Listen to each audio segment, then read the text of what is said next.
This is Shane Dyer for Boxing Social in association with Betfred, and I'm delighted to be joined with British flyweight contender Tommy Frank. How are you, Tommy? I'm all right, mate. How are you? I am very well, thank you very much, mate. The day is nearly here, December 11th. You make your return to boxing after 12 months of which seems to be setback after setback for you, Tommy. In your own words, what has these last 12 months been for yourself? Yeah, do you know what? It were a year ago the other day that I had my last fight. So I've had a fun year out of the ring, and I've never had that much time out of the ring. Be as an amateur or a pro. So I mean, like pretty much every fighter right now. I've not boxed as much as I'd have wanted to in 2020.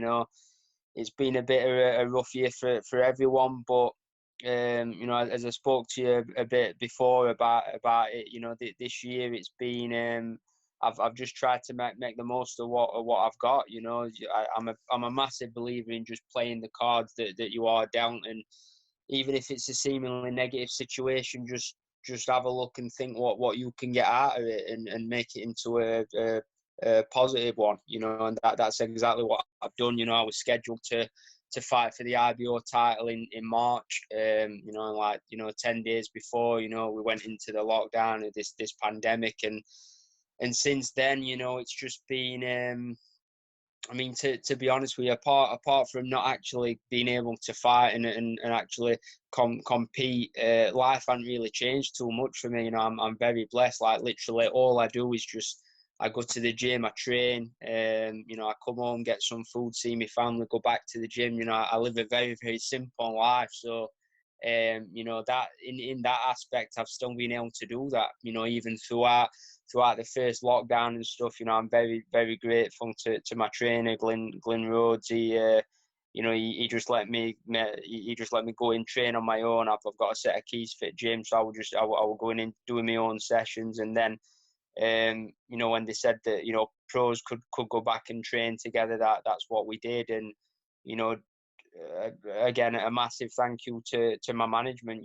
Dennis Hobson and Steve Crump. They've been working to get me out, and the original date for this show we're going to be September. So since September, with certain things falling through and just the nature of this year, the date kept on getting pushed back.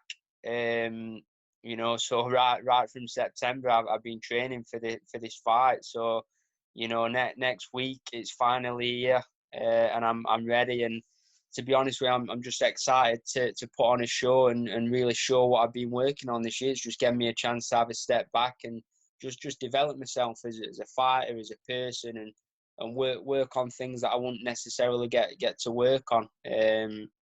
I think I've made a few tweaks to my style that people are going to see, and I'm looking forward to it, Shane. I can't wait now. Can't wait.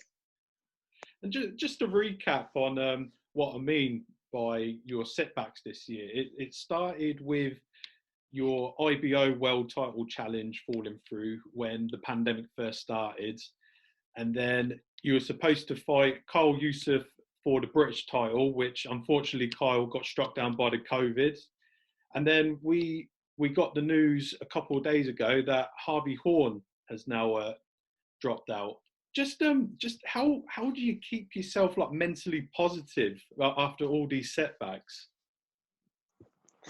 Just in my mind, Shane, there is no opponent. There is no opponent. The face might as well just be blank in there. And once you get in there, it's just a blank face with a different body type, a different style. And as a fighter, you've got to prepare all around the board. And to be honest with you, I've never really been a fighter that really goes in and studies my opponent. You have a little look to see what they're all about, but I just focus on myself. I focus on myself and just focus on my training and enjoy what I'm doing. And a part of that's all I really do, to be honest. So the opponent switches and really affecting me too much. To be honest with you, I'm blessed that I'm boxing. You know, I'm fighting this year, and not only is it a fight, but it's a very big fight. And may I add, it's the UK's first driving boxing show. So that in itself is a bit of history, you know, something to tell grandkids that, you know, I'm topping the bill on the first UK driving boxing show. So it's definitely a different idea, but again, you know, you've got to take your hat off to Dennis. You know, he's thinking outside the box, and during these times, during this pandemic, you know, he's found a way to put boxing on, and not only that, but to actually get a live audience there, albeit in the cars. You know, so it's different, but it's, you know, it's going to be really exciting to see how it all unfolds next week. Yes, and like you said, it's going to be Britain's first ever drive-in boxing show. And I think I say on behalf of, you know, the majority of boxing fans, we'd like to see something different and unique. And a lot of credit to Dennis Hobson for managing to pull this off. Just take me back to when Dennis first brought this up to yourself. What were your first thoughts? Well, originally we didn't really know what were going to happen, and like I said, you know, the initial plan was to reschedule the IBO World Title fight for September. You know, that's what I had in my head, and that's what I was kind of aiming my training towards. And then you know, the landscape at that time, it weren't really looking good for bringing foreign opponents in and things like that. And you know, the British title is something I've always wanted. As I said to Dennis, you know, no matter when it is in my career, whether it's on the way up, on the way down, I want that Lonsdale belt. And you know, we looked into that. You know, we found out that Kyle were mandatory for it, and I said to Dennis, look, I want the fight. I think it's a brilliant fight. I want to fight for the British. So you know, fortunately they were able to make that fight happen.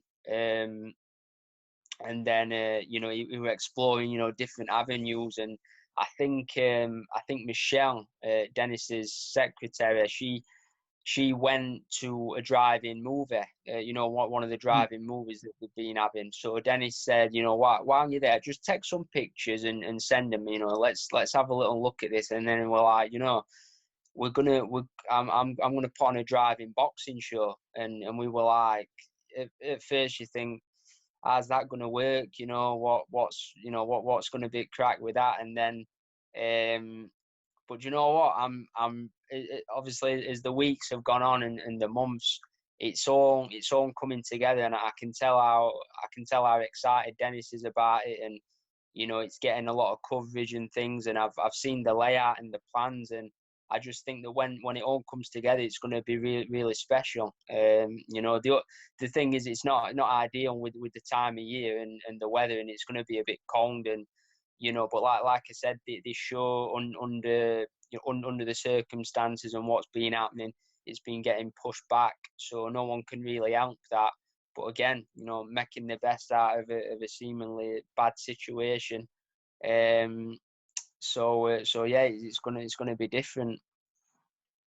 And like you said, just to make it more unique, it's happening outside in December, which off the top of my head, I can't think of any show, you know, that's been outside in the UK during December.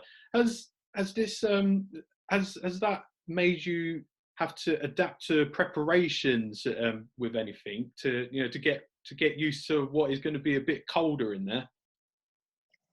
Do you know, it's not, I've not really adapted my training to it. All I've been doing is just trying to visualize what it's going to be like. And you know, I do a lot of running outside and things. And you know, when we get to this time of year, it's not warm, is it, running outside? So apart from that, and apart from, you know, feeling that cold air in my lungs when I'm running and stuff, and doing my sprint work and stuff, you know, that's the only preparation on that part. But you never know, you know, that bit of cold snap, it might just give me something in my legs in them later rounds. You know, it might wake me up a bit.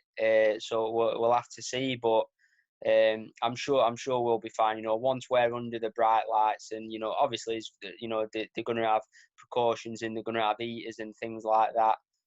You know, probably Congress people will be corner team. You know, I'm sure Glenelg they'll have to have the woolly hats on and that. But you know, once that first bell goes, you know, you're not going to be thinking about the weather. And you know what? Either way, it's going to be an experience. So I'm looking forward to it. I'm just looking forward to it. I'm gonna just absorb every little bit of it. Let's move on to your opponent. It got announced, I do believe it was yesterday, that your new opponent is a Mexican fighter called Rosendo Hugo Guarneros. I do apologise if that is incorrect. But It sounds good to me, mate. Guarneros. you like that little Mexican twang I put on as well. Gotta have that little twang when you say it. That's it. I'll try my best. But I know you said that you don't really pay attention to what the opponent is, but have you like attempted to look him up on BoxRec? Do you know anything about him at all? Yeah, we've seen clips. I saw some of his fight with Sonny Edwards.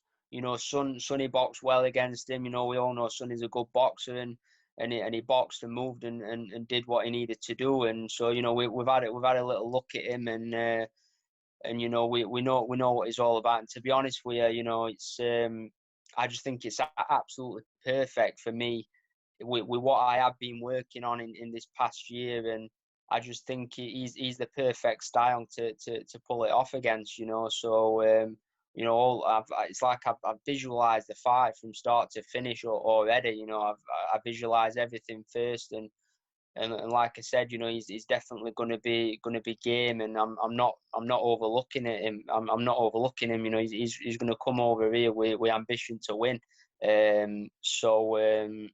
But like I said, you know, I think his style in general, it's just going to be absolutely perfect for me to put on a very eye-catching performance. You know, that's what I truly believe I'm going to do next Friday.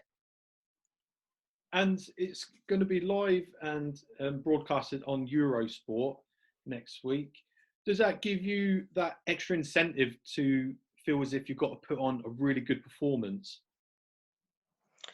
Yeah, I know. To be honest, I don't really, you know, pay attention to the TV cameras. You know, I think once you're in there, you want to put on a good performance anyway. You know, if with people obviously gonna be at this show and watching it anyway. And you know, it's not my first time boxing on TV. So that doesn't really come into it. But you know, saying that, it's going to be shown to thousands or millions. You know, I don't know how big, you know, your sports audience is, but it's going to be seen. So, of course, you know, you want to put on a good performance. You want to give people something to talk about, and especially during these times as well. You know, you want to make it exciting for people. And you know, at the end of the day, it's live boxing on a Friday night on Eurosport. People are going to be tuning in, and hopefully they enjoy it, and you know, it gets people talking, and gets me on people's lips. You know, that's it. And this fight is for the IBF European belt, which a victory would give you that world ranking. And I Yeah. do believe that the Cole Yusuf fight for the British title is postponed rather than cancelled. So that fight will still happen in 2021. Would you say victory on December 11th puts you in a pretty good position going into 2021? Yeah, so this one, it's going to be for the IBF Intercontinental title. So it was going to be for the European title against Harvey Owen, but we him pulling out, and you know, this guy being Mexican, it's been made for the IBF Intercontinental, which is a better title. And I do believe that this will definitely get me a world ranking in the IBF. Again, I'm so blessed, you know, under the circumstances. You know, I was really, really excited to be boxing Kyle for that British title. And you know, with that falling through, it's no one's fault. Again, you've got to play the cards that you dealt, and you know, very, very thankful to Dennis and Steve. You know, they managed to get me this shot. So not only am I still boxing, I'm still ending the year with a very big fight. You know, and the British title fight is still locked in with Kyle for next year. And maybe everything just happens for a reason. That's what I believe. So I think that, you know, the fight next year, when the fight does happen with Kyle Youssef for the British title, it could be an even bigger fight.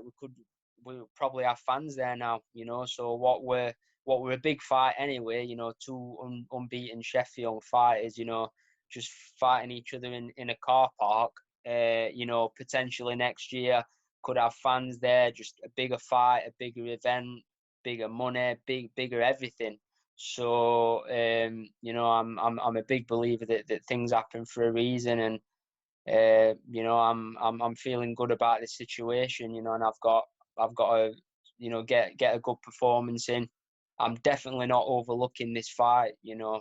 I'm 100% not overlooking this Mexican, and you know, I'm just really looking forward to putting on a show and getting a good win, getting this IBF title, which again will get me a ranking in the IBF, and see, you know, seeing out 2020. So no matter what, it's a very good thing, and you know, that's going to see me through to the British title next year. Brilliant. We'll leave things there for now, Tommy. But thank you very much for speaking to myself and Boxing Social. I wish you all the best next week in your fight, and we will catch up afterwards, mate. Nice one. Thank you very much, mate. I'll see you soon.